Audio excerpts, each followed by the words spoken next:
interaktif. Kami mohon partisipasi dari pemirsa.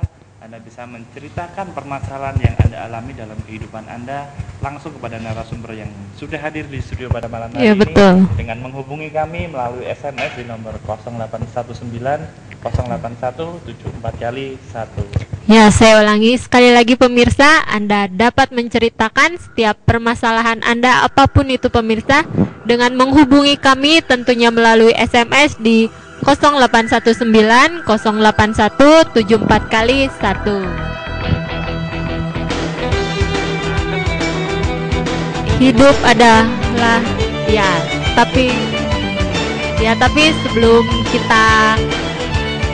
kita sapa narasumber yang sudah hadir pada malam hari ini. Selamat malam Pak Susilo. Selamat malam Heki. Selamat malam Budita. Gimana nih kabarnya malam hari ini?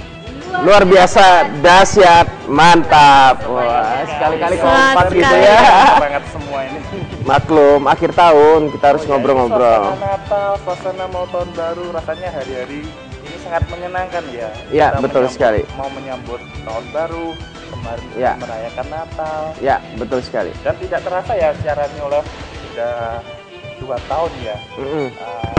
Ini kalau ngomong selama 2 tahun ini gimana selama melayani di Nyolef itu buat Ibu Dita, pengalaman menarik ataupun ada pengalaman yang lucu atau pengalaman yang unik bisa menceritakan Ya, selama 2 mungkin tahun Budita ini? duluan. Ya, selama 2 tahun ini saya merasa begitu luar biasa. Saya merasa ada perubahan yang sangat luar biasa yang saya rasakan di dalam kehidupan saya.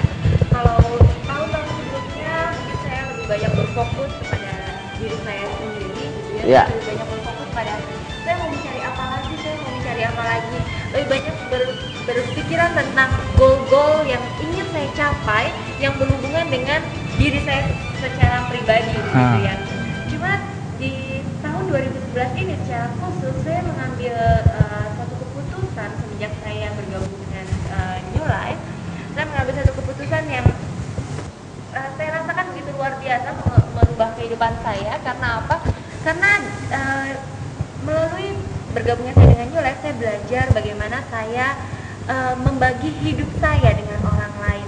Bagaimana hidup tidak lagi berfokus pada diri saya secara pribadi, tetapi saya lebih berfokus kepada orang lain, orang-orang yang berada di sekeliling saya yang membutuhkan uluran tangan atau pertolongan dari saya. Ketika saya bisa membantu orang lain untuk bisa keluar dari permasalahan yang mereka hadapi, saya mulai merasakan ada kebahagiaan yang luar biasa yang ada di hati saya.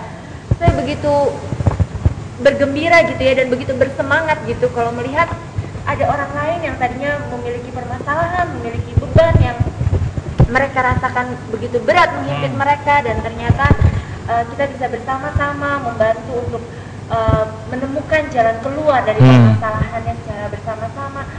Saya juga merasakan sukacita yang sama sebagaimana yang orang itu rasakan gitu. Jadi saya merasa hidup saya benar-benar berubah. 2011 ini hidup saya benar-benar menjadi Jadi kayak satria baja hitam. Satria baja hitam. Hidup makin hidup lagi ya. Iya, Hidup betul sekali. lebih hidup lagi. Ya, makanya saya kalau boleh saya mengatakan hidup itu kita baru bisa merasakan makna dalam hidup ini ketika kita bisa memberikan makna bagi orang yang Bagi orang lain. sekeliling kita. Jadi hidup itu baru bermakna ketika kita bisa memberikan makna bagi orang-orang yang berada di sekeliling kita. Karena sebenarnya pada saat kita menolong orang lain, tidak hanya orang lain loh sebenarnya yang kita tolong, tetapi tanpa kita sadari kita juga sedang menolong diri kita sendiri. Untuk apa? Untuk keluar dari keegoisan.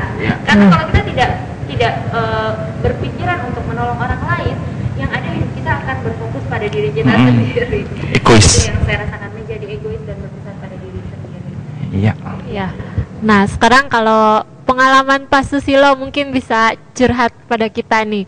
Ada nggak sih selama 2 tahun kurang lebih menjadi narasumber, suka dukanya gitu?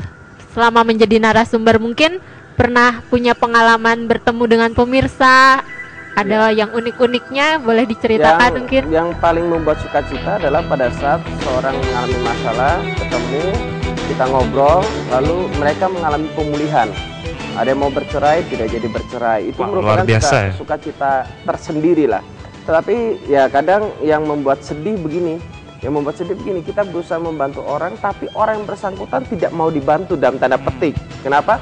Mungkin secara teori dia mendengarkan oke, tapi tidak dilakukan. Nah, waktu dia tidak melakukan, itu adalah keputusan dia sendiri. Dan akhirnya yang membuat saya sedih adalah hidupnya terus berada dalam masalah demi masalah, masalah demi masalah. Dia tidak bisa mencukupkan diri dan tidak bisa mengikuti nasihat atau saran yang diberikan. Sehingga akibatnya apa? Hidupnya penuh dengan problem. Itu kadang-kadang di satu sisi saya pikir, wah saya gagal nih dalam hal ini. Tapi di satu sisi lain, enggak, saya nggak gagal. Kenapa? Karena bagian saya sudah berusaha melakukan yang terbaik. Dan ingat, semua pelayanan yang diberikan oleh New Life free. Free bukan berarti murahan kan gitu kan ya. Karena saking berharganya, karena orang-orang yang berada di New Life ini adalah orang-orang yang hidupnya sudah dipulihkan. Kenapa? Karena kami semua rata-rata hampir semua memiliki latar belakang yang suram sebenarnya. Maksudnya yang kurang bagus kalau melihat ke depan, tidak punya pengharapan.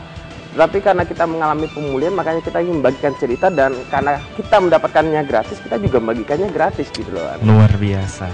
Iya. 2011 yang luar biasa berarti. Ya, salah satunya? Hah? Iya. Ada yang tipu-tipu mau loh. Ya. Perkembangannya. Perubahan dari Anne, awalnya dia adalah pemirsa, dan bagaimana ceritanya Anne? Ya, Ko Hengki mungkin bisa tanya ke Anda juga. Bagaimana kesan? Gimana kesannya selama Oh di iya, New ini Life? tadi tanya ya? Ya sudah, saya yang tanya. Anda gimana kesannya? Ini akhir tahun kok jadi begini kita. Ya, dulu awalnya mungkin pertamanya masih mengeraskan hati ya, untuk ikut, apalagi bertemu dengan orang lain yang tidak dikenal sama sekali. Jadi masih percaya, nggak percaya, masih percaya, nggak percaya. Tapi ya keputusan, balik lagi keputusan, pilihan ingin menjadi hidup lebih baik lagi gitu.